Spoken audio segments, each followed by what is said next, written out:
welcome back to my channel. I know I haven't posted on here in a really long time. I haven't posted on YouTube at all in a really long time, but we're getting back into YouTube and our daily vlogs, so I'll have that channel linked below so that you can follow our daily adventures there. But if you can't tell by the title of this video, but I'm pregnant! And we are so excited to be pregnant. We actually started trying to conceive starting last September. It is now March. So let's start from the beginning because I haven't been filming weekly updates. So I thought I would do like a first trimester overview, and then I'll get into my bi-weekly updates because I don't want to do them weekly because they get kind of repetitive. So I'm going to do them bi-weekly, so every 2 weeks. But we found out February 11th that I'm pregnant, and I'm due in September, September 23rd to be exact, because we did have an ultrasound to determine how far along I was, because I was about a week off with my date. I thought I was due the 16th. My doctor sent me for an ultrasound to confirm, and I'm due the 23rd of September. So we are so excited. My symptoms this pregnancy have been totally polar opposite from what it was when I was pregnant with my son. Because with my son, I didn't get sick, I wasn't fatigued, I didn't have any issues. I had some minor heartburn, but nothing. I had all kinds of energy my whole pregnancy. No. This time I've been sick every single day since I found out. Like literally since those 2 lines showed up on that pregnancy test, I've been sick. Like if I'm not puking, then I'm nauseous. So, and I am so exhausted. I swear I could sleep 20 hours of the day and still want to sleep the additional 4. I've been breaking out like crazy. I just got attacked by a cat. You want to say hi? Say hi. You see yourself? But I've been breaking out like crazy. I've been moody and irritable and just grouch. I'm a grouch, and like the level of dramatic that I've been bringing is ridiculous. Like if you know me personally, you know I'm dramatic all the time, but now it's even worse. It's like 10 times worse. I am so dramatic over everything. But I have no energy to do anything. I can't cook right now because just cooking meat just grosses me out. All I can really eat is fruits and vegetables, dry cereal, and potatoes. I can eat french fries and baked potatoes and mashed potatoes and things like that. Pasta is an every now and then thing. And garlic bread is an every now and then thing. Oh, and I can eat bread. So, fruits and vegetables, potatoes, cereal, and bread is what I've been living on. I would love to eat some meat. I want a hamburger or something. So, but I've had 1 doctor's appointment so far. Went good. Had to do blood work, and I almost passed out on them because I don't do well with blood work. Especially if you have to take a lot, and she had to take like 4+ vials, and I kept hearing them pop on and off, and I was just like, oh lord. So I ended up having to sit there for like half an hour before I could get up. Had my first ultrasound to officially see ya. I got the pictures right here so I can show you. But there's that one of the little baby. And then there's this one with the heartbeat, and the heartbeat was 174. And then there's this one of my little baby. So, and now I have to tell you about one of the scariest nights I've experienced. It's been about a week now that's happened. Wait, what is today? Let me see what today is, because I don't actually know. 2 weeks since this has happened. But I started getting like this pain right, I don't know if y'all can see, but it's like right here. started getting this really bad pain, and it hurt really bad, like nothing was helping. It started about 7:30ish. I was laying on the couch with Presley just watching TV, and I felt it, and I had had the same pain 2 weeks before, but it hurt for a couple hours, and I took some Tylenol and it went away, and I was fine. I went to sleep and woke up the next day and was perfectly fine. Well, this time the pain started around 7:30, and I was like, well, I don't want it to get worse, because the last time I kind of waited it out and it kind of got worse. I don't want it to get worse, so I'm going to go ahead and take some Tylenol and see what happens. Took the Tylenol, waited, didn't get better. I was like, well, maybe if I go take a hot bath, the heat will help. Nope. Tried putting icy hot there, because I was like, well, maybe it's just a muscle. Maybe. I'd been cleaning up and down all that day because I'd felt good. Didn't help. Waited a little bit longer, took some more Tylenol. Didn't help. Just kept gradually getting worse and worse and worse. So I called my mom. Well, I was talking to Michael, and he's like, I don't know what to do. I don't know if you need me to come home, what? So I was like, well, let me call my mom, see what she knows or has any suggestions. So I called my mom. She told me to call the nurse's hotline. Called the nurse's hotline, told them what was going on, said that they would call me back, they would talk to a doctor and call me back. Well, half an hour went by and I hadn't heard from them. So I called Michael. I was like, I need you to come home. You've got to take me to the emergency room. Something's wrong, and I'm worried to death that I'm miscarrying. Scared to death. Called my mom to see if she'd come down and sit with Presley, because he was already asleep, because by this point it was like 10 o'clock at night. So he was asleep, and he had school the next day. So I was not dragging him to a hospital. Well, Michael didn't answer me, so that freaked me out, that he was not answering me. But he was in the process of telling the people at his job what was going on, that he needed to leave, and filling out the appropriate papers. So I called my best friend, who lives like 10 minutes from me. I was like, can you drive me to the hospital until Michael can get here to me?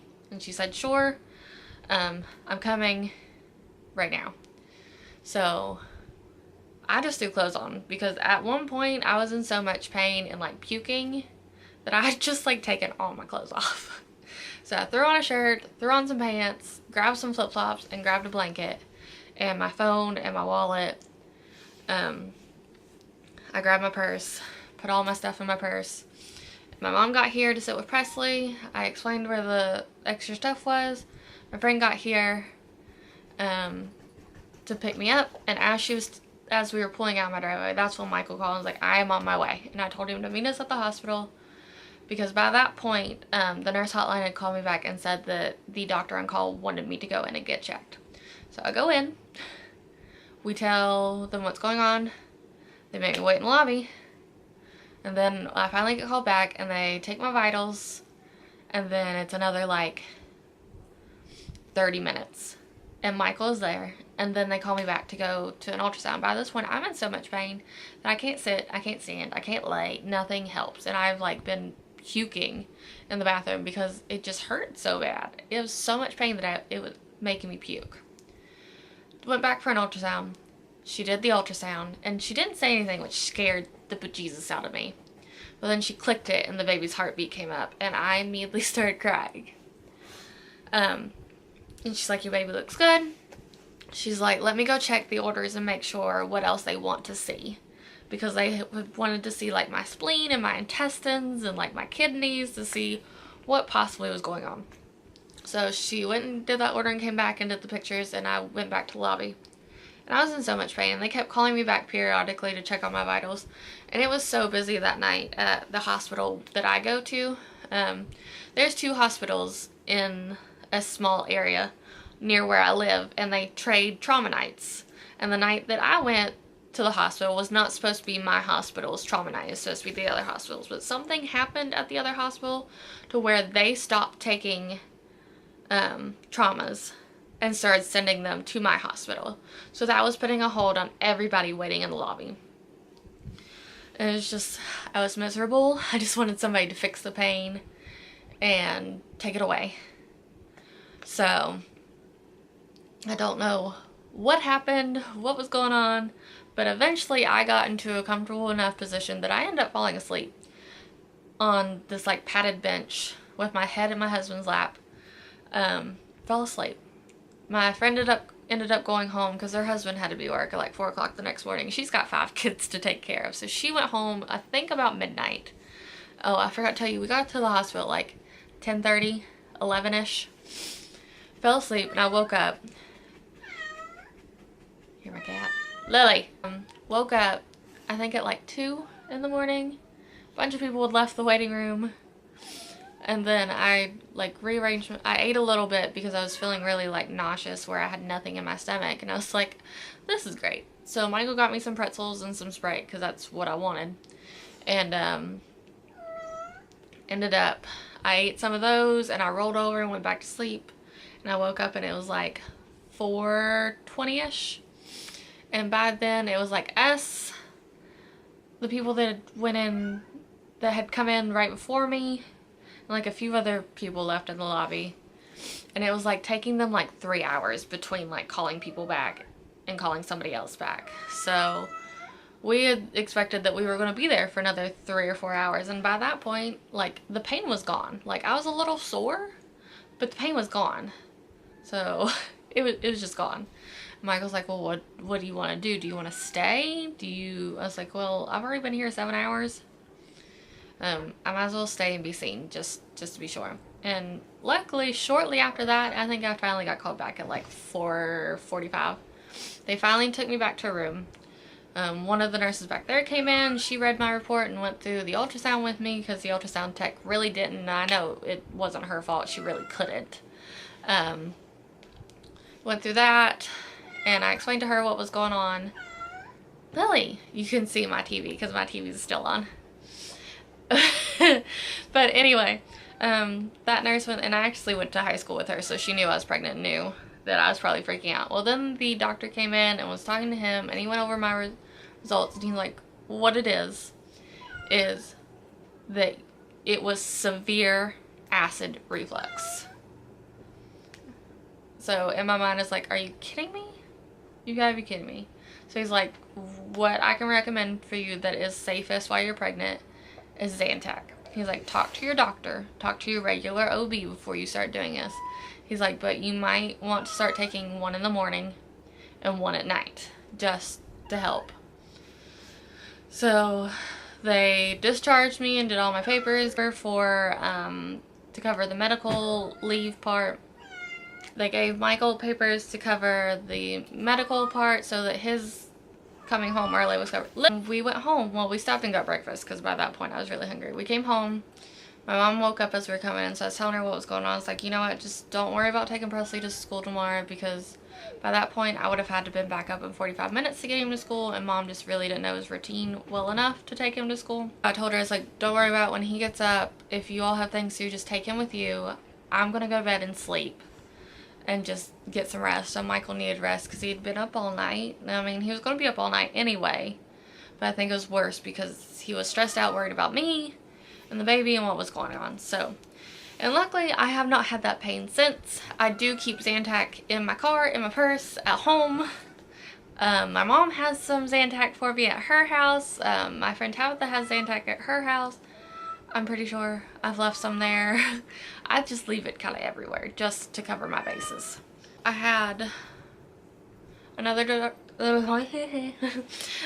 doctor's appointment yesterday. This will be my last one of the first trimester. I'll still have to go every 4 weeks until I think it's 28 weeks when they start having you come every 2 weeks. So I still have a while to go before I'm going more often, but I had my doctor's appointment yesterday. Home animals are crazy. But baby's heart rate was 164, which is perfect. It's supposed to do that. He said that everything looked good. And then we had scheduled a gender ultrasound for my birthday, which is April 14th. But exciting news, because my doctor's like, we can do the genetic blood work screening. It will look to see if there's any abnormalities with the baby, and it can also tell us the gender. And we can have those results back in 7 days. So went ahead and did that.